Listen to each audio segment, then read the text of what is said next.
né? Vamos dar sequência aí ao nosso direito previdenciário. Vocês perceberam, né, já lá pelo AVA, que eu já lancei algumas aulas para frente aí no calendário de vocês, mas tomem esse cuidado, né? Hoje a gente ainda está na 11ª semana, né? Cuidado para não entrarem no link aí que não da aula, tá? Então, mas enfim, se vocês estão aqui é porque estão todos corretos, né? Bom, o que vocês perceberam também, né, quem deu uma olhada ali no AVA, é que eu lancei até a 14ª semana, e a 14ª semana corresponde à semana de provas, tá? Então, o que acontece? Pelo calendário, a semana de provas, ela começa na última quarta-feira desse mês, dia 28 de abril, e ela vai até dia 4 de maio, né? Então, isso significa que, com relação à nossa aula, como a gente tem aula segunda-feira, o dia oficial, né, de prova da nossa disciplina seria dia 3 de maio. Então, a gente ainda tem hoje mais 2 semanas antes da semana avaliativa. Tá? Então, a semana de avaliação de vocês começa dia 28, que é uma quarta-feira, e vai até dia 4 de maio, né, uma terça-feira. Então, o dia, né, que nós não teremos aulas aqui em razão da atividade avaliativa é dia 3 de maio, tá? Então, dia 3 de maio corresponde aí né, no portal do aluno aqui no AVA, corresponde à 14ª semana. Isso significa que a gente tem aula hoje, semana que vem, na outra, aí sim que é a semana avaliativa, né? Então, na 14ª semana que não teremos a live, né? Enfim, fica só aí a atividade avaliativa para vocês realizarem no sistema, tá? Então, fiquem atentos aí ao calendário. Como a gente vai falar da avaliação mais para frente, ainda tem 2 semanas, mas basicamente é aquilo, vocês terão aí 10 questões para responder, todas as questões têm 5 alternativas, né, A, B, C, D ou E, e cada questão vale 7 pontos, né, já que essa prova, avaliação, a prova, né, a avaliação bimestral, ela tem peso 70, né, 70% aí da nota, os outros 30 vêm daquele trabalhinho que vocês fizeram aí há 2 semanas. Então, né, fiquem atentos aí para essa semana. A prova, né, ela segue o padrão aí da Uniandrade. Então, o que acontece? No dia 28, pela manhã, o sistema abre as questões para vocês, e vocês têm até no dia 4, às 11 da noite, para realizar essas questões, né? Então, vocês podem optar aí qual é o melhor dia e horário. Então, o sistema vai permitir que vocês respondam, né, do dia 28 até o dia 4. Só que uma vez que vocês entram lá no portal, cliquem em iniciar, né, em responder, vocês vão ter 3 horas para responder as 10 questões, tá? Então, vocês podem, né, fazer a prova do dia 28 ao dia 4, então, se quiserem fazer domingo, sábado, quiserem fazer tudo num dia só, não importa. Mas uma vez que vocês clicarem lá e tentar resolver as questões, o sistema ele vai permitir que vocês respondam em 3 horas, tá? Então, vocês vão ter 3 horas, desde que fique entre, né, dia 28, 7 horas da manhã, e dia 4 às 11 horas da noite, né? Então, vamos imaginar aí que você resolva fazer dia 4 às 10 da noite. Você não vai ter 3 horas para responder, porque vai chegar às 11 e ele vai bloquear. Fiquem atentos aí. E vocês que estão aí no 8º, 9º período, vocês já sabem bem, ano passado foi igualzinho, né? Eu imagino que os outros professores tenham feito isso, mas vai continuar, né? Vai ser de novo aqui nesse semestre. Então, só fiquem atentos aí para essa semana de prova, daqui a 3 semanas, né? Então, ainda tem meio mês aí pela frente, a gente vai avançando. E aí eu já lancei os conteúdos, né? Então vejam lá que as semanas 12, 13 já tem conteúdo, mas aí a gente vai falando quando chegar lá, né? Hoje a gente está na 11ª semana. Bom, o que a gente vai falar hoje? Hoje a gente vai falar sobre o cálculo dos benefícios, né? Então eu vou apresentar aqui a tela para vocês irem acompanhando. Diga lá, Isaías, pode falar.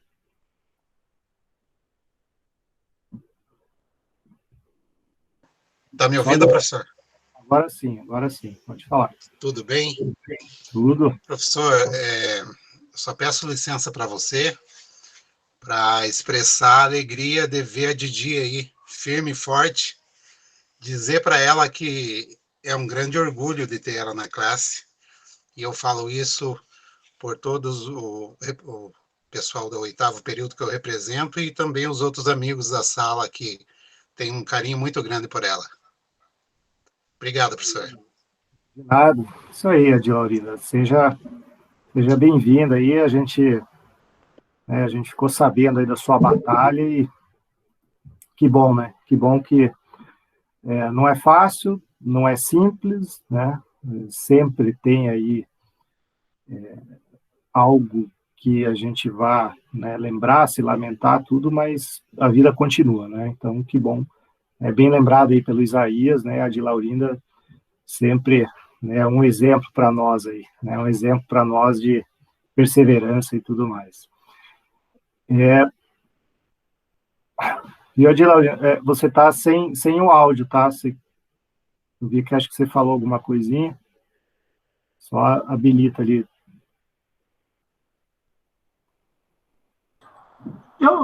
Hoje eu resolvi que eu ia fazer aula porque é melhor do que ficar parado, né? E o meu filho, que é médico, disse: você já está liberado, mas eu tenho medo ainda, porque eu sofri muito, né? E meu marido se foi, né? Então fica aquela dificuldade, né? aquela coisa mais séria, né? Sofri muito, mas estou aqui, graças a Deus. Que bom. É o sinal que se o seu filho médico liberou para você assistir a aula, significa que você está evoluindo, né? Significa que acho que talvez a fase crítica aí tenha passado. E a gente lamenta, né? Lamenta aí profundamente a perda aí do seu marido. 60 e poucos anos morando junto, vivendo junto, né? Casado. Então, isso não é fácil para a gente. Mas a gente não tem outra forma, né, professor? Eu acho que está tão sério o assunto que praticamente todos aí já perdemos alguém conhecido, alguém próximo, né? Infelizmente. É verdade. Claro, marido sempre é algo, né, muito mais evidente, mas eu particularmente perdi meu avô, né? Meu avô também faleceu já no passado. E, enfim, né, é um momento crítico aí de todos mas enfim, né? Meus pêsames aí. Obrigada. E eu já falei com a Jennifer também, você está, né, com todas as justificativas aí para, se você precisar se ausentar e tudo mais, fique à vontade que a gente vai considerar. Professor, foi como eu falei para ela, não se preocupar, que eu estou anotando tudo e conforme começar as provas, eu vou passando para ela. Perfeito, isso aí. A questão é se ajudar, né? Se ajudar aí que, enfim, a gente precisa, né? A gente precisa um dar apoio para o outro. Mas, enfim. No momento desse, pior ainda, né? Bom, é um momento muito difícil. Seja bem-vinda, de Laurinda. Vamos continuar aí. E eu já estou compartilhando a tela e vocês já estão vendo sobre o que a gente vai falar hoje, sobre o cálculo da renda mensal inicial. Na prática, esse nome comprido aí significa quanto que uma pessoa vai receber de acordo com o benefício previdenciário. Tá? Então, esse tema, né, o cálculo da renda mensal inicial, foi um dos que sofreram mudança mais profunda aí com a reforma da Previdência de 2019. Né? Então, de um modo geral, foi virado de ponta cabeça, né, a forma de cálculo. Antes da reforma existia uma lógica, existiam alguns passos aí, agora mudou tudo, conforme o benefício, é uma regra diferente. Então, vocês têm que tomar um cuidado bem grande a hora que vocês pegarem o manual, né, se vocês quiserem acompanhar aí por um livro, esse livro precisa estar de acordo aí com a reforma da Previdência do ano retrasado, porque mudou tudo, o jeito de calcular, a metodologia. Claro que a gente não vai calcular aqui o benefício, um benefício concreto, porque vocês vão ver aí que a gente não tem como fazer isso, porque a gente precisa calcular todo o período de contribuição de alguém, e esse período ele é atualizado, né? É atualizado e feito uma média aritmética. Isso a gente não consegue fazer aqui, aliás, sem um sistema, uma planilha eletrônica, ninguém consegue fazer isso. Mas o que eu vou mostrar para vocês é a lógica que é utilizada para cada aposentadoria, tá? Para cada benefício. Tá? Então, a gente vai entender a lógica aqui, porque o cálculo de um caso concreto, ele, enfim, é impossível de se fazer, porque você precisa pegar toda a vida da pessoa e atualizar até hoje, e fazer uma média aritmética. Né? Isso a gente não consegue fazer aqui sem uma planilha eletrônica. Mas, enfim, o que a gente primeiro precisa ter em mente, quando a gente fala de cálculo, né, de qual é o valor que alguém vai receber, é que os benefícios do INSS, eles nunca podem ser superior ao teto do INSS, né, que para 2021 está lá R$ 6.433,57. Aliás, até se vocês estão olhando o slide de vocês, aí deem uma atualizada. Quando eu postei esses slides semana passada, eu esqueci de atualizar. Aí eu atualizei hoje aqui, quando eu estava revisando a aula. Então, o slide lá para vocês realizarem o download está com o valor do ano passado, para 2021 ele atualiza. Então, vejam, nunca pode ser maior que o teto, R$ 6.433, então ninguém vai ter um benefício previdenciário superior ao teto, e também não pode ser inferior ao salário mínimo, hoje R$ 1.100, com duas exceções, né? A gente vai ver duas exceções, salário família e auxílio acidente, são dois benefícios que eles não têm natureza de substituir uma remuneração. Existe aquele princípio que a gente viu lá no início do semestre, que fala que nenhum benefício pode ser inferior, né, ao salário mínimo, com exceção daqueles que não detêm, né, caráter de substituição de remuneração, ou seja, aqueles que detêm caráter indenizatório. Esses dois são o salário família e o auxílio acidente. Então, auxílio acidente e salário família podem ser menor que o salário mínimo, e são menores que o salário mínimo, a gente já vai ver. Né? Então, isso está lá no artigo 33, né, da Lei 8.2.13, vem trazer essa disposição. Então, em qualquer hipótese, você nunca vai receber mais do que R$ 6.433. E, de certa maneira, você nem consegue receber mais, porque quando a gente contribui com aquelas 5 alíquotas, né, a gente já viu algumas aulas atrás, e essas alíquotas, elas nunca são superiores, a base de cálculo dessas alíquotas nunca é superior ao teto do INSS. Né? Então, a gente também nem contribui além do que o teto. Né? Então, essa é a lógica, já que você não vai receber mais do que R$ 6.400, você não contribui mais do que isso. Né? Então, temos essa primeira premissa aqui. E como é que funciona? Né? Como é que funciona? Qual é a primeira etapa desse cálculo, né? Dessa metodologia? Pega-se tudo aquilo que foi contribuído, né? Todas as contribuições mensais, e você faz uma média aritmética. Né? Você pega essas contribuições mensais ao longo de toda a sua vida, Essas contribuições, elas são realizadas mês a mês, por isso contribuição mensal, e essas contribuições, elas são atualizadas mês a mês também, para o momento em que você requer o benefício, né? Então, o que acontece? Você vai formando um banco, né, de dados que, a hora que você solicitar o benefício, isso tudo é atualizado para o momento do requerimento. Então, pega tudo aquilo que você contribuiu e você faz uma média aritmética. Essa média aritmética, ela é o quê? Se você contribuiu 30 anos, isso corresponde né, a 66 meses, ou enfim, a um monte de meses. 66 não, né? Enfim, corresponde aí a vários meses, então divide aquele valor pelo número de meses, vai dar aí essa média. O que mudou bastante da lógica antes da reforma para hoje?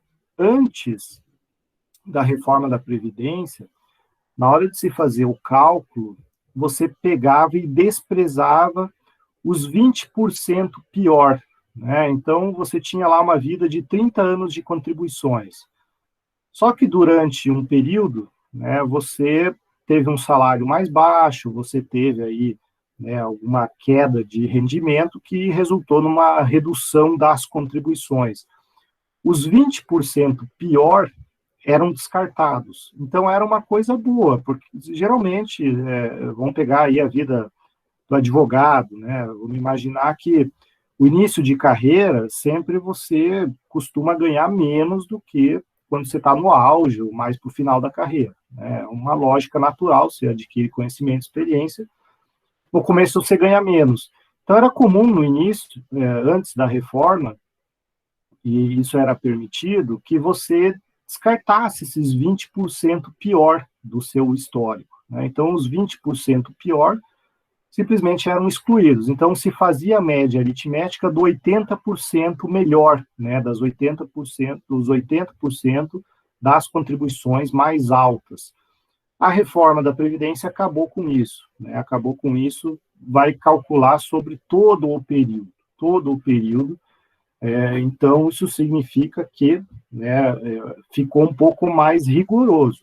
Agora, se você passou por um período que você ganhava menos, vai ser considerado também, vai entrar lá no cálculo, né? Então, vai pegar tudo aquilo que você contribuiu, vai atualizar para a data do requerimento, né? Então, é atualizado pelo INPC, isso é transportado para o dia de hoje, e aí pega o número de meses e divide. Esse primeiro passo aqui, que é pegar todas as contribuições e fazer a média aritmética pelo número de meses, vai resultar naquilo que a gente chama de salário de benefício, tá? Então, vai ter o salário de benefício, que não é o valor que a pessoa vai receber, tá? Então, esse é o primeiro cuidado, e muitas provas colocam essa pegadinha. O salário de benefício é essa primeira etapa para se realizar o cálculo. Aquilo que a pessoa vai receber efetivamente, né, o dinheiro que vai entrar para ela, se chama renda mensal, né? Então, o salário de benefício é a base de cálculo para a próxima etapa do cálculo, tá? Então, fica esse alerta aí, porque eu já vi algumas provas em que a questão mistura, né, o conceito de salário-benefício com o valor que efetivamente a pessoa recebe, mas não. Salário de benefício é, né, a base para se calcular o resto, né, e aí, calculando o resto, vai chegar na tal da renda mensal.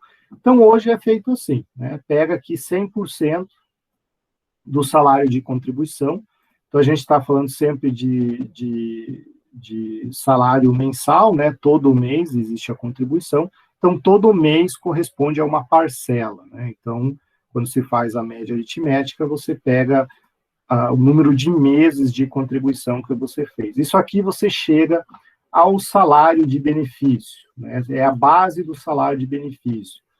Só que não acaba por aí, né? A partir desse salário de benefício, conforme o benefício que você requerer, é que vai ter aí o ajuste das alíquotas e coeficientes, né? Então, o que a gente vai ver agora nos próximos slides? A partir desse salário de benefício, são calculadas as verbas aí que a pessoa vai receber, começando pela aposentadoria por idade, tá? Então, vejam, aposentadoria por idade, existe uma diferença entre homem e mulher, né? Oi? Não.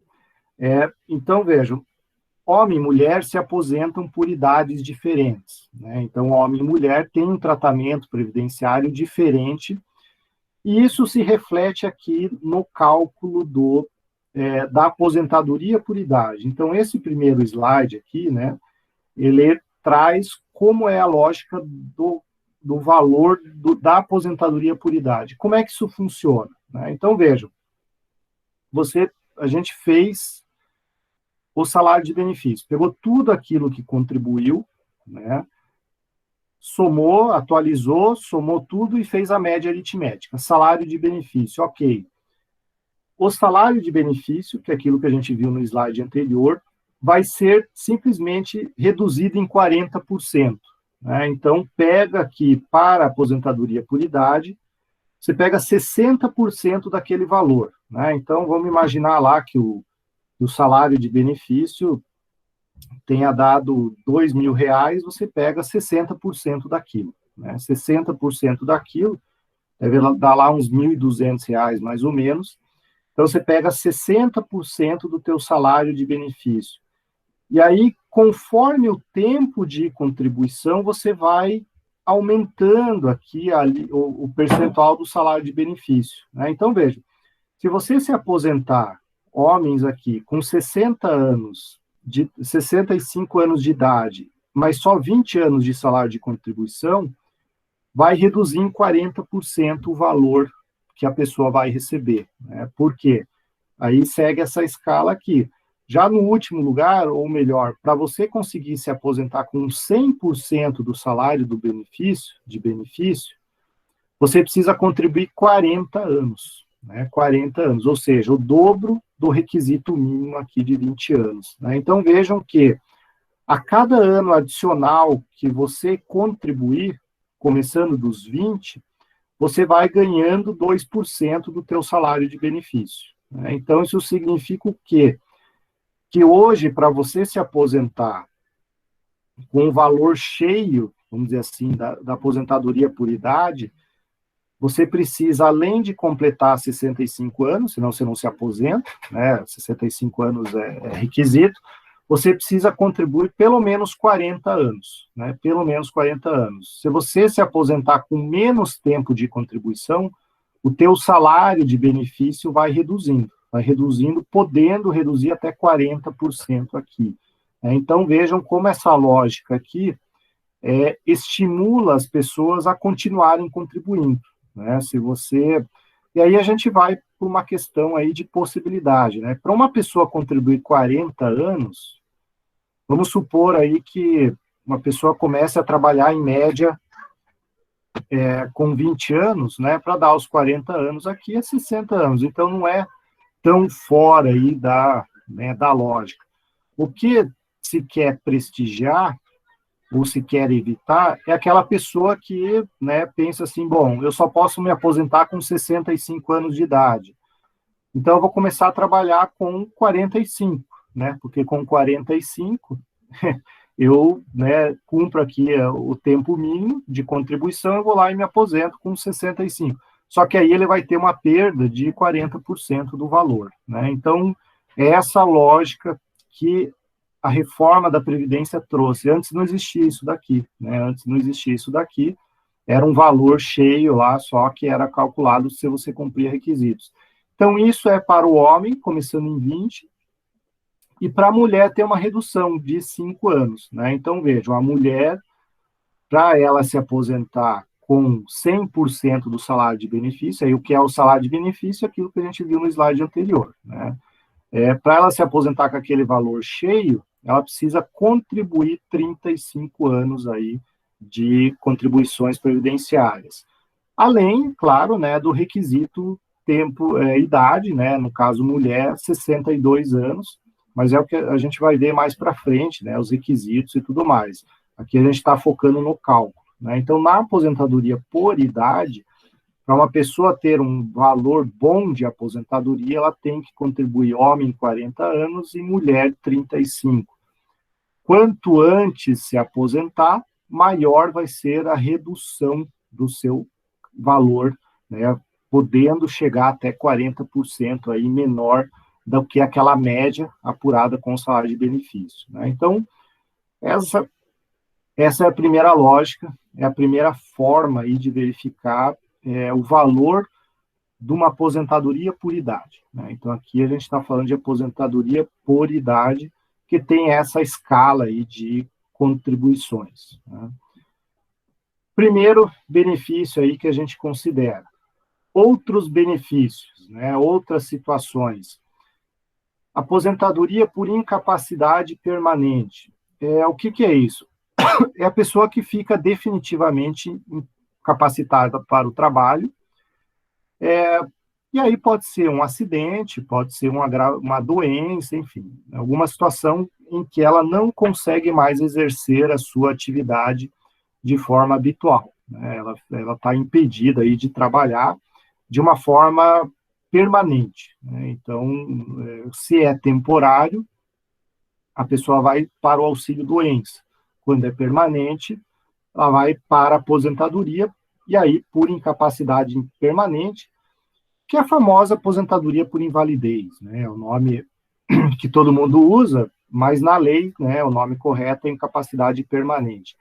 Nesse caso, não tem aquela escala, né? O valor é sempre 100% do salário de benefício, né? Então, de uma certa forma, a aposentadoria por invalidez é a melhor aposentadoria, né? Porque você recebe o teu valor cheio, né? O valor do salário de benefício cheio. Então, quando às vezes alguém me pergunta, professor, qual é a melhor aposentadoria? Por invalidez, né? Por invalidez, porque é aquela cujo valor, né, independe aí das contribuições, e conseguindo a aposentadoria por incapacidade, você se aposenta com 100%, né, do salário de benefício, ou seja, né, não tem nenhum desconto, ao contrário dos outros aí, que tem uma série de fatores, né, para serem considerados. Então, a aposentadoria por incapacidade permanente é aquela, né, que não traz nenhum redutor.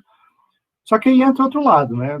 Enquanto que financeiramente é a melhor, socialmente é pior, né? Eu acho que ninguém aqui, né, ninguém deseja isso para ninguém, que alguém fique inválido e incapaz para o trabalho, né? É aquela contingência social mais grave que existe no INSS, quando alguém não pode mais trabalhar, né? Seja doença ou seja acidente. Então, é uma situação que, por ser absolutamente indesejada, né, acaba tendo pelo menos um reforço financeiro aí de não ter nenhum redutor. Então, essa é a regra aí para a capacidade permanente. Bom, aposentadoria especial, né? A aposentadoria especial sofreu um baque muito severo com a reforma da Previdência, né? Dá para dizer que hoje em dia não vale mais a pena brigar por uma aposentadoria especial. O que é aposentadoria especial? Aposentadoria especial é aquela pessoa que está numa atividade nociva, né, permanente.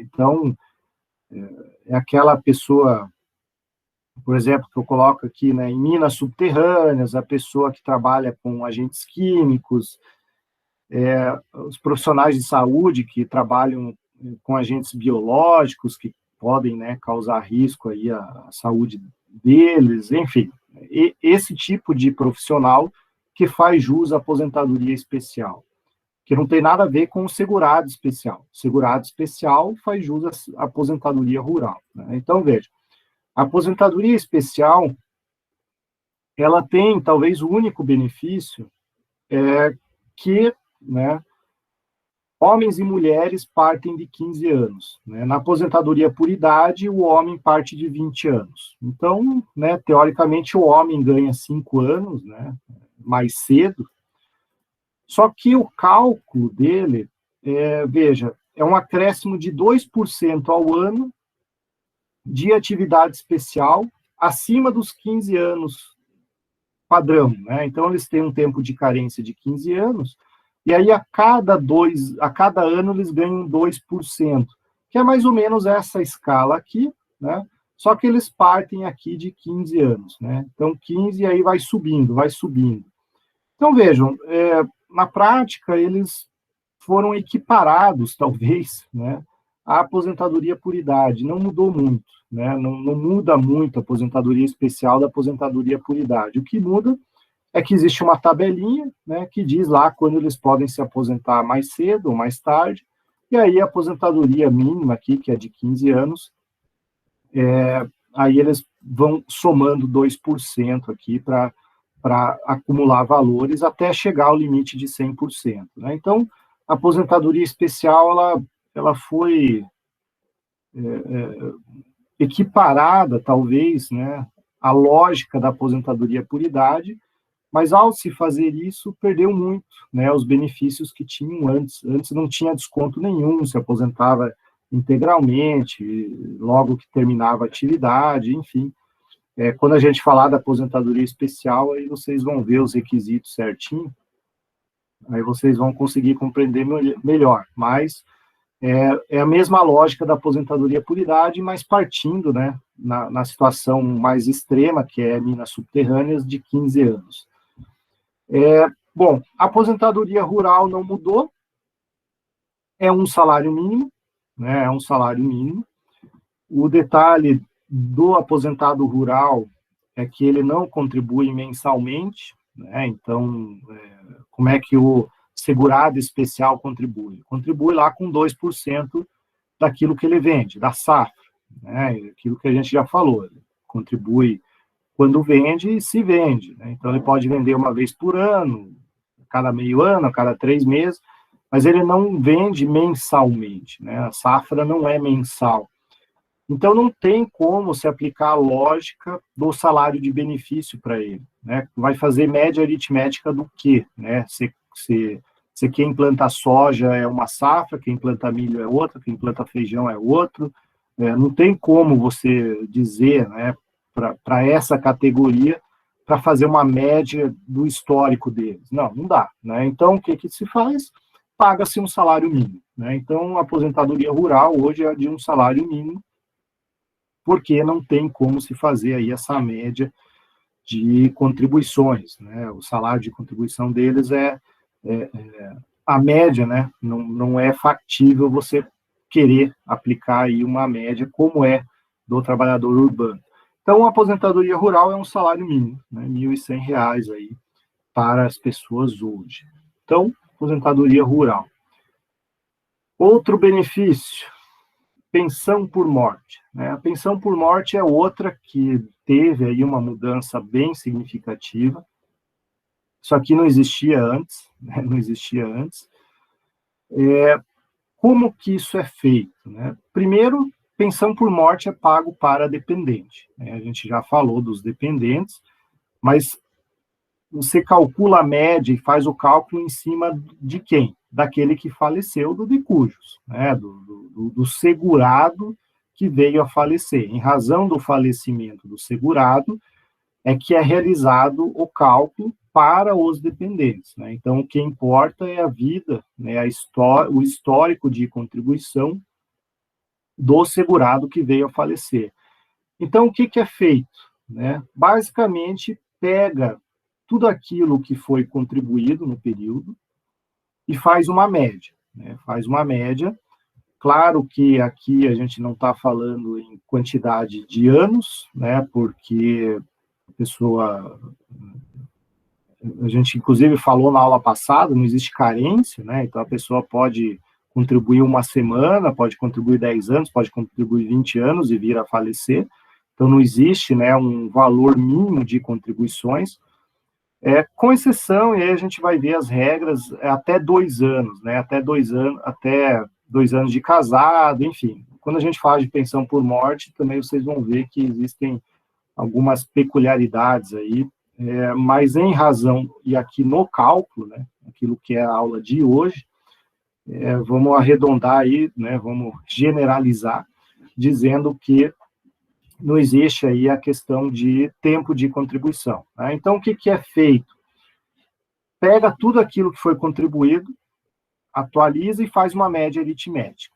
Ótimo, chegou-se no salário de benefício. Corta pela metade, pega 50%. Né? Pega 50% e aí vai adicionando 10% conforme o número de dependentes. Né? Então, é aquilo, você pega 50% do salário de benefício, se vai ter que pagar a pensão por morte, é porque tem pelo menos um dependente. Né? Então, o menor valor aqui da cota é de 60%. Né? Então, pega metade do salário de benefício, se tem um dependente, soma uma cota de 10%. Né? Então, tendo um dependente, esse dependente vai receber 60% do salário de benefício. Né? Então, vejam que, e aí é um outro ponto importante, muita gente, né, acha que a pessoa, o marido faleceu, a esposa faleceu, enfim, alguém faleceu, vai continuar recebendo o salário, né, daquele que faleceu. Não vai. É a média de contribuição, e se for um dependente só, é só 60%. Né? Então, é um impacto bem grande aqui, é um impacto significativo, principalmente se alguém dependia financeiramente de quem faleceu. Né? Então, é uma redução importante aqui, né, que existe da pensão por morte. Isso, claro, eu estou falando do INSS, né, e previdência privada, servidor público, aí é outra história. Bom, se tiver 2 dependentes, somam o quê? 2 cotas de 10, então vai para 70. Né? Então, você tem lá esposa e um filho menor, ambos na classe 1, preferencial, vai lá para 70%. Aí pega aquele valor e divide entre eles. Né? Na mesma classe, é um benefício só, divide entre eles. Se tiverem 3 dependentes, 80%, 4, 90%, e aí 5 ou mais, aí sim, que é o salário de benefício integral. Não é o salário que a pessoa tinha na ativa quando era vivo. Veja, é o salário de benefício integral. Né? Vejam como os conceitos aí a gente precisa tomar cuidado. Quando tem 5 ou mais dependentes, não é que vai receber o salário integral, não. É o salário de benefício, sem nenhuma redução. Né? Então, é essa ideia aí que nós temos também com relação à pensão por morte. Né? Então, esse quadrinho aqui, isso aqui não existia, até 2019 não existia. Isso aqui, na verdade, a reforma foi aprovada em dezembro de 2019 e as regrinhas começaram a valer em 2020. Né? Então, a gente tem desde o ano passado aí que está nessa metodologia da pensão por morte. Bom, deixa eu dar uma pausa aqui na apresentação, para a gente fazer a nossa famosa chamada, né? E aí vocês arrumem o cabelo aí, porque eu vou tirar uma foto de vocês, né? O famoso print screen. E aí liguem a câmera, quem não está ligado, fora aqueles que me avisaram lá no final. Né? Está todo mundo aí. Isso aí. Então, foi. Já dei o print screen. Deixa eu só agora salvar aqui no meu Word.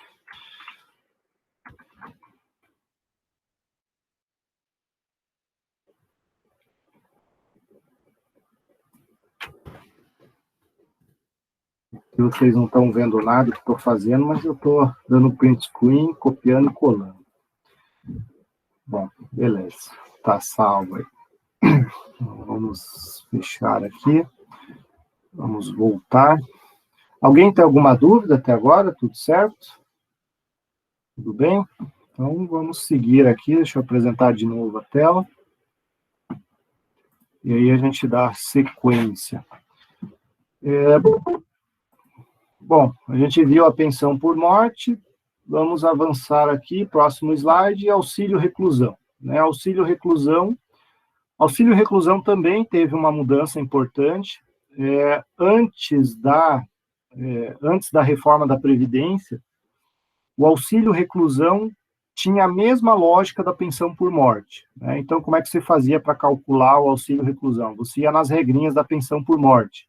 E a pensão por morte, por sua vez, se remetia à aposentadoria por invalidez, né? Então, na prática, aposentadoria por invalidez, pensão por morte e auxílio reclusão era o mesmo cálculo, mesma lógica. Agora não, mudou, né? Por invalidez a gente viu que não tem nenhum redutor, é 100%. Pensão por morte tem aquele quadrinho que a gente acabou de ver, e o auxílio reclusão se desvinculou, né? Se desvinculou aí da pensão por morte, e a legislação passou aí a dizer que é o valor de um salário mínimo, né? Então, os dependentes do segurado que é mantido no regime fechado e semiaberto, né, os dependentes fazem jus aí a um salário mínimo, né, um salário mínimo que eles recebem. Então, o auxílio reclusão acabou, né, nivelando por baixo, é um salário mínimo e pronto, né. Outro benefício, salário maternidade, né. Salário maternidade é a única exceção que existe no direito previdenciário com relação ao teto do INSS, né. Então, o que acontece? O salário maternidade, ele serve para quê? Né? Serve para cobrir o evento gravidez da mulher, né? Então, ele é pago lá, né, do último mês da gestação até um período depois, que no total vai dar 120 dias, enfim, isso tudo a gente vai ver mais para frente. Só que como o salário maternidade ele serve para cobrir a gravidez, a mulher grávida não pode ser punida, né, em receber um salário maternidade ou um valor durante esse período menor do que o valor que ela está na ativa.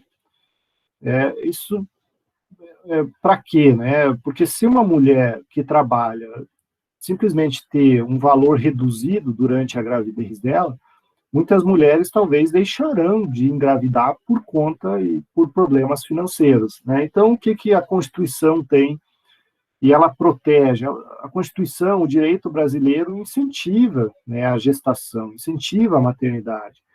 E uma das formas de incentivo, né, e prestigiar essa maternidade é não permitir, né, que o salário maternidade fique abaixo do salário de uma pessoa como se estivesse trabalhando normal.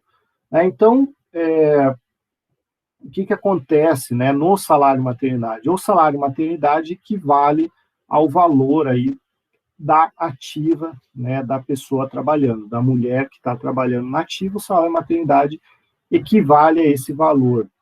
Existe uma exceção, né, que é bastante incomum, existe, né, no direito brasileiro, para o servidor público, existe um teto do funcionalismo, de salário, né, de valores que alguém pode receber. E o teto do funcionalismo público é o valor, né, considerado aí o valor que um ministro do Supremo ganha, né? Então, nenhum funcionário público deveria receber mais do que esses ministros.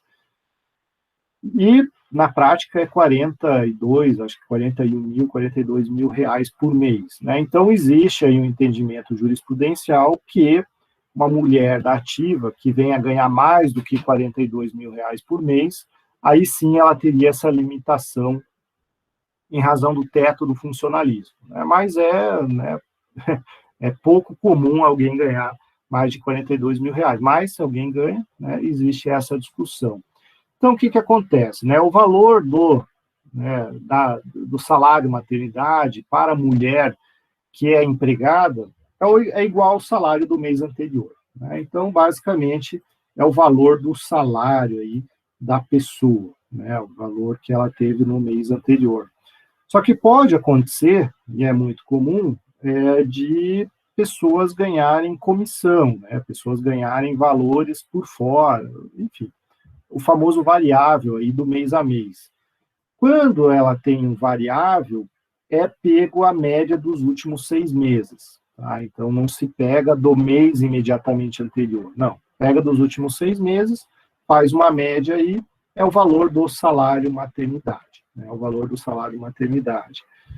E aí existe uma terceira hipótese, uma outra situação, quando ela é autônoma, né? Quando ela é autônoma.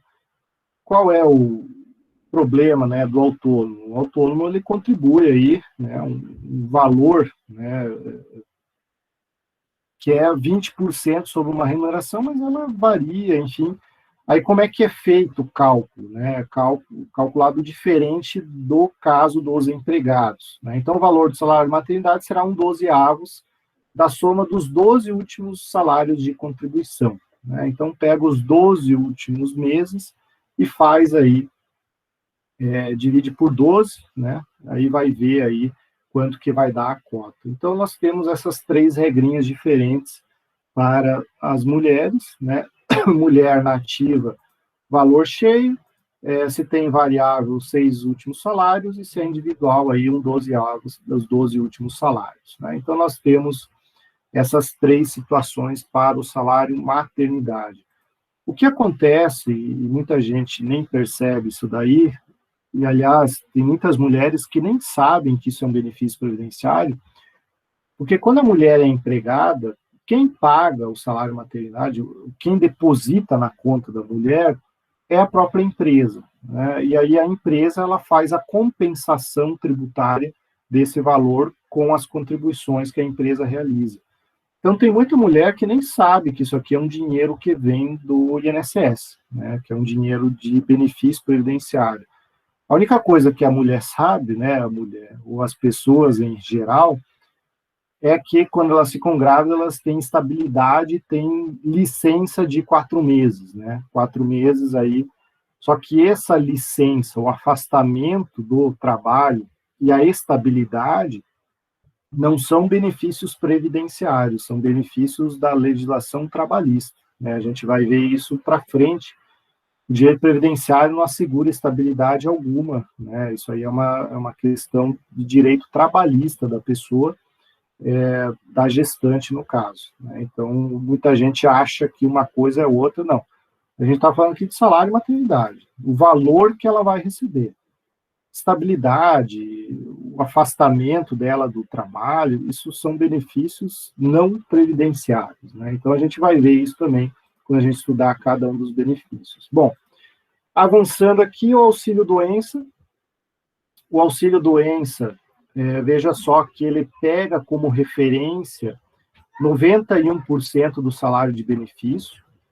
Então, vejam que a gente tem lá aquele primeiro slide, né, o segundo slide que a gente falou, que ele não pode ser superior, né, ele vai pegar todo o tempo de contribuição e vai fazer aquela média. Então, o auxílio-doença é 91% do salário de benefício.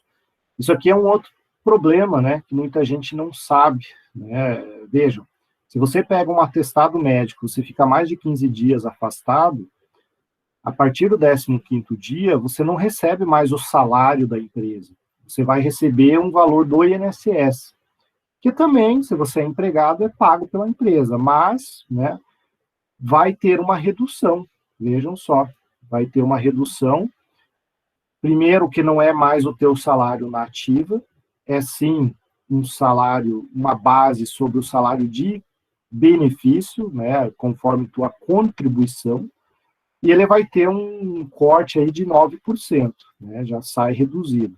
O que existe em algumas situações, alguns sindicatos acabam colocando isso em convenções coletivas e tudo mais,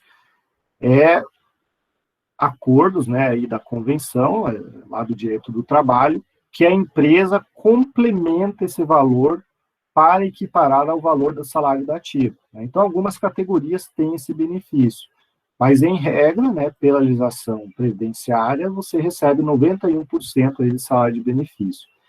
E aí tem uma limitação, né, uma limitação desse artigo 29, parágrafo 10º, que é aquela situação de você mudar de emprego, né? Então, imagine que você está num emprego ganhando lá R$5.000. Aí você muda para o emprego de R$1.100, salário mínimo, né? Você foi mandado embora, você foi lá e aceitou outro emprego. Aí você pega e se machuca, fica de atestado, ou você está em depressão, né? Você entrou em depressão porque você está ganhando 1/5 daquilo que você ganhava. Aí você vai no médico, está em depressão, diz que você quer se matar e tudo mais, e, puxa vida, esse cara aí não pode trabalhar não, vamos deixar ele um mês em casa. O que acontece? Se não tivesse esse limitador aqui do artigo 29, parágrafo 10º, ele ia retroagir e ele ia pegar como valor o salário de benefício daquele salário de 5 mil e pouco que você tinha. Na prática, isso significa o quê? Que você, com o auxílio-doença, você ia estar recebendo mais do que o teu salário no novo emprego, né? No teu novo emprego. Então, se colocou aqui uma trava para isso, né?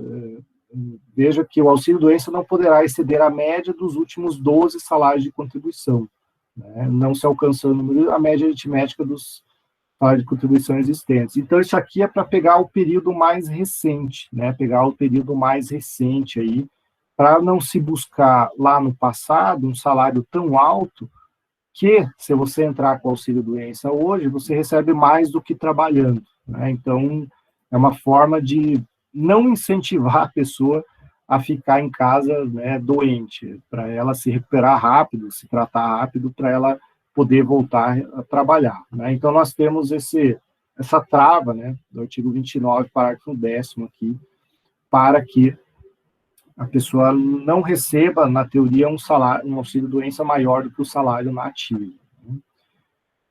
Bom, auxílio-acidente, né? Auxílio-acidente, esse auxílio-acidente, vocês têm que lembrar que esse auxílio, ele tem caráter indenizatório e não remuneratório, ou seja, ele pode ter um valor menor que o salário mínimo. E esse auxílio-acidente não se confunde com auxílio-doença. Vejam que são duas coisas diferentes, a gente vai ver mais para frente, mas o auxílio-acidente é quando você tem a sua capacidade para o trabalho reduzida, mas você está bem de saúde, você não precisa se aposentar, mas você perde efetividade no trabalho, né? Enfim, dependendo da tua atividade, né, aquele acidente, ele causa uma diminuição de performance. Aí existe o auxílio-acidente. O auxílio-acidente serve para isso. Você recebe o resto da vida até se aposentar, né? Você pode, inclusive, mudar de emprego, mas você continua recebendo. É um benefício do INSS, então quem paga isso é o INSS, né? Então, por isso que se você mudar de emprego, continua recebendo. Mas qual é o valor desse auxílio-acidente? É metade do valor que você receberia se você se aposentasse por invalidez, né? Então, vejam só, aposentadoria por invalidez, qual que é o cálculo? É todo o período que você contribuiu, faz a média aritmética. Para o auxílio-acidente, pega aquele valor e divide por 2, né, que dá os 50% aí, né? Então, o auxílio-acidente é 50% do valor que você teria direito se fosse se aposentar por invalidez. Inclusive, se for menor que o salário mínimo, né? Se esse valor aqui dá R$550, é R$550, né? Não tem... o mínimo não é piso para o auxílio-acidente. Bom, outro benefício, salário-família, né? Salário-família, até 2019, o salário-família ele era graduado conforme a faixa de remuneração, né? Existiam dois valores, existiam duas formas aí de cálculo, conforme a renda da pessoa, recebia um valor de salário-família. Com a emenda constitucional 103, reforma da Previdência, isso mudou, virou uma coisa só, um valor só, e por filho, né? Então, a cada filho que essa família tenha, na verdade, a cada filho que a pessoa tenha, vai receber R$ 51,27 por mês, né? Então, esse é o valor do salário-família, né? R$ 51,27, desde que, né, a renda bruta daquela pessoa não seja superior a R$ 1.503,25, né? Então, o homem ou a mulher, né, não pode ter renda superior a R$ 1.503,25. Se tiver superior a isso, não faz jus ao salário-família. Mas se for inferior a isso, faz jus ao salário-família, cada filho, 51,27. Né? Se tiver 10 filhos, vai ganhar lá R$ 510,27. Né? Então, vejam que R$ 512,70, né, vezes 10. Então, cada filho menor, filho até 14 anos, filho matriculado em escola, né, R$ 51,27. Esse é o salário família, né, que, vamos ser bem sinceros, eu não vejo razão de dar R$ 51 para as pessoas em salário família, mas, enfim, é um benefício que se manteve aí com a reforma, né, não que, né, para quem ganha o salário mínimo não seja nada, mas vamos ser sinceros, que R$ 51 hoje não alivia quase nada. Bom, esse é o salário família. Tem alguma dúvida até agora? Tudo tranquilo? Tudo certo? Bom, então vamos avançando aí, chegando no famoso fator previdenciário. O fator previdenciário, ele é algo que vai acabar, é algo que está acabando. Por quê? A emenda constitucional 103 de 2019, a reforma da Previdência, ela acabou com a aposentadoria por tempo de contribuição. A aposentadoria por tempo de contribuição é uma das formas de aposentadoria que daqui a 2 anos ela não vai mais existir. Então, ela ainda existe para aqueles que estavam perto de se aposentar por tempo de contribuição. Então, foi criado aí o tal do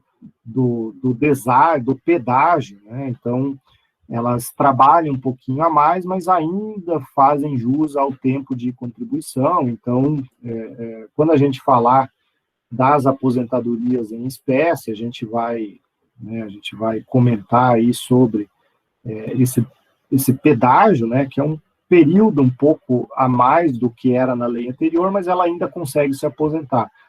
Mas isso é para quem aí já está, né, próximo de se aposentar.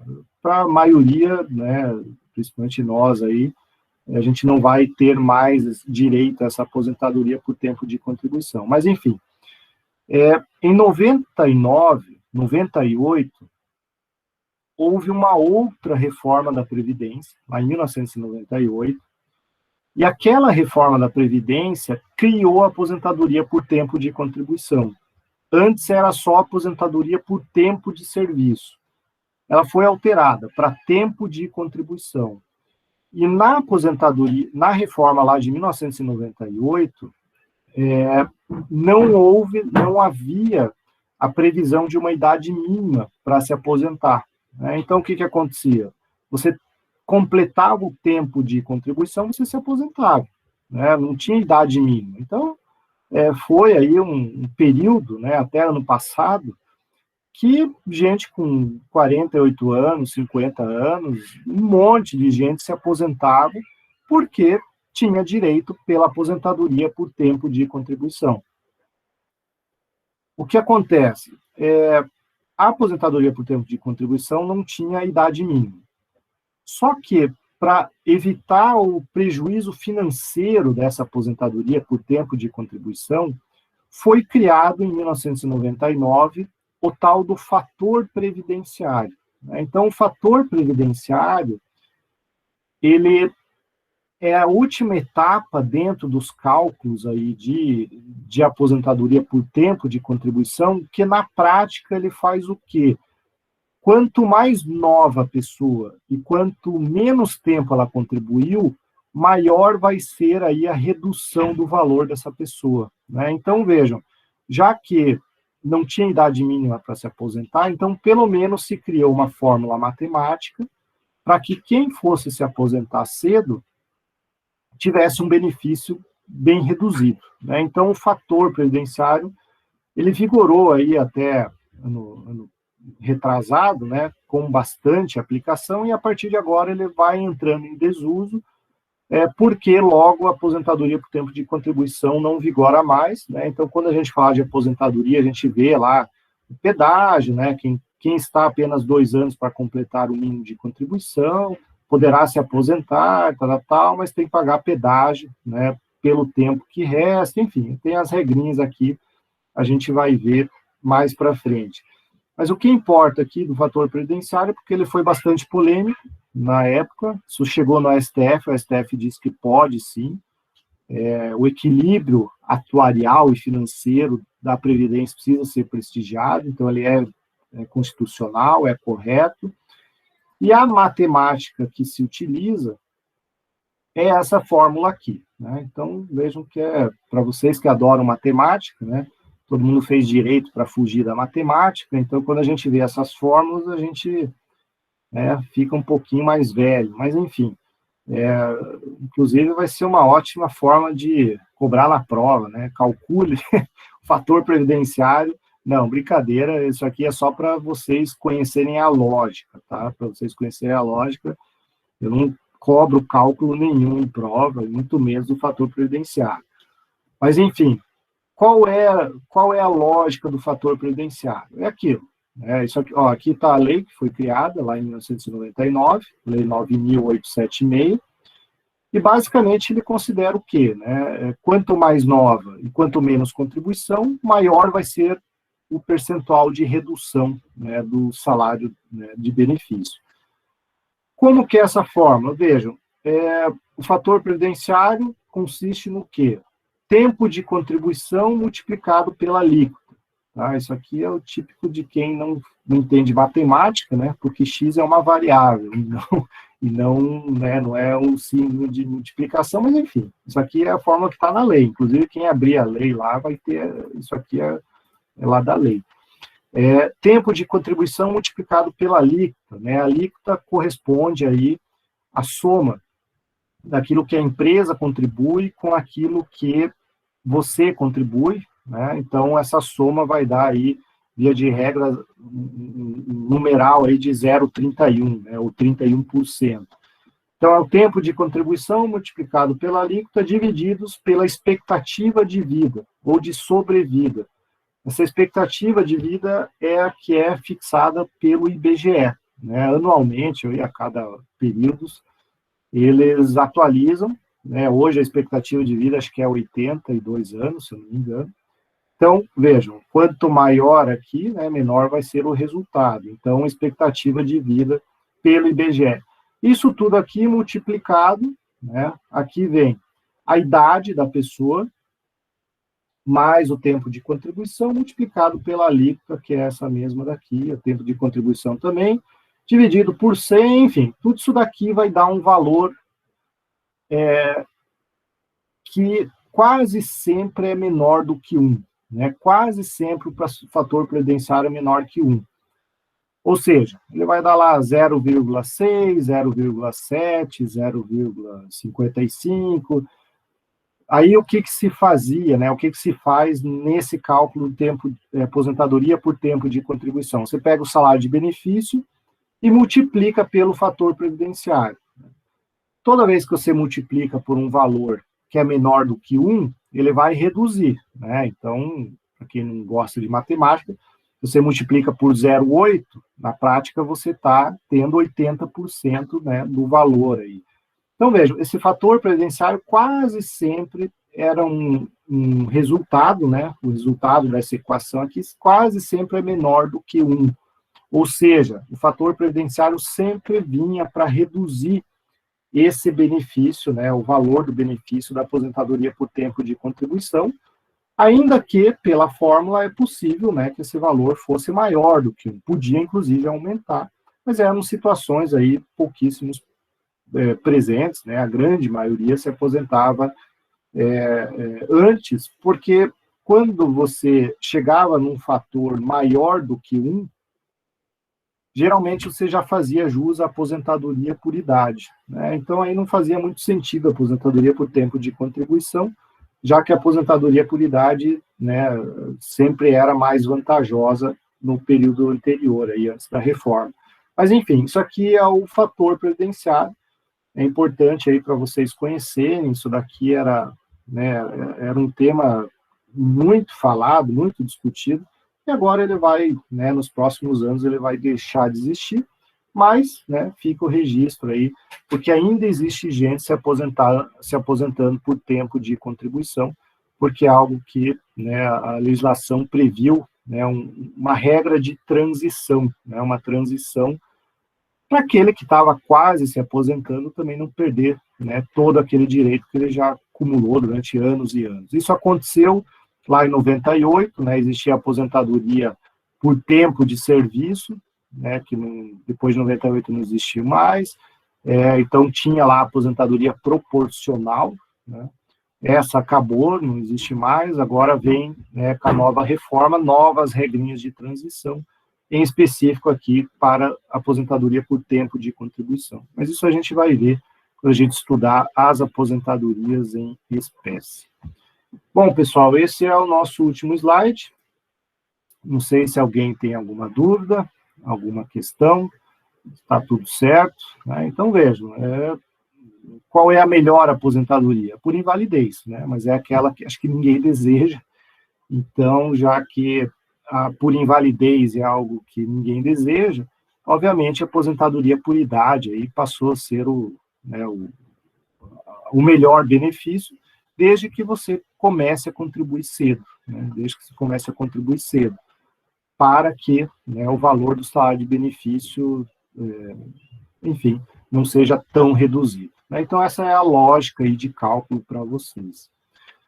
Tá bom, pessoal? Vocês têm alguma dúvida, alguma questão? Tudo certo? Tudo bem? Bom, então, agradeço a paciência, né? Agradeço a compreensão. Segunda-feira que vem a gente avança, né? A gente avança e estamos quase no fim aí da teoria geral dos benefícios, né? Tem mais alguns caracteres aí, mas depois da prova, depois da avaliação, a gente já entra nos benefícios em espécie. E para quem já viu o calendário, o segundo bimestre é muito mais curto, né? Vai ter aí meia dúzia de aulas e aí já vai acabar. Então, né, estamos já praticamente na metade do semestre. Tá bom, pessoal? Então, agradeço. Muito obrigado a todos e uma boa noite, uma boa semana para todo mundo. Obrigado, professor.